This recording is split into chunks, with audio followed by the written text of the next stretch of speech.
د ځواکمن خدای په نامه یوه لویه آسماني ډبره د ځمکې په لور را روانه ده. دا ټاپ 10 پښتو ګرانه مینوال، دا د نن ورځ بیا له یوې جالبې ویډیو سره له تاسو سره یو. که غواړئ چې زموږ جالبې او ناب ویډیوګانې هره یوه تر تاسو در ورسیږي، نو زموږ د چینل سبسکرایبول اړین دي.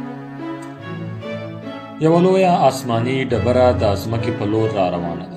د امریکا د متحده ایالاتو فضایي څېړنو ملي ادارې یا ناسا ویلي چې د یو لوی ساختمان په اندازه یوه ډبره په تیزۍ سره د ځمکې خواته په حرکت کې ده. ناسا ویلي چې دغه ډبره مدار ته نږدې کیږي چې احتمال لري په خطرناک ډول د ځمکې په مسیر کې ځای پر ځای شي. د آسماني ډبرو څېړنیز مرکز ویلي چې دغه لویه ډبره له فضا څخه په ساعت کې د 22,000 کیلومتره فاصلې په طی کولو سره د ځمکې لور ته په ویرونکي ډول په حرکت کې ده. له ناسا څخه د ترلاسه شویو انځورونو له مخې دغه لویه ډبره نږدې 44 متره عرض لري او د شیکاګو د اوبو له مشهور برج څخه لږه کوچنۍ ده. پر همدې مهال د ناسا کارپوهانو ویلي چې د ځمکې د مدار خواته د دغه ډبرې حرکت او د ځمکې پر کرې یې لګېدل په ډېر احتمال سره چې ډېر خطرناک نه وي.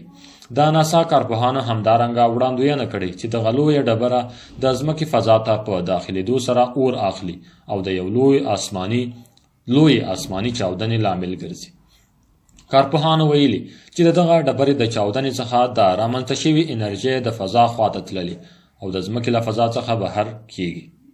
خو دغه انرژۍ ځینې برخې ممکن د ځمکې خواته راشي چې د ساختمانونو د زیانمنېدو، دسیسو ماتېدو او نورو زیانونو لامل ګرځېدلی شي.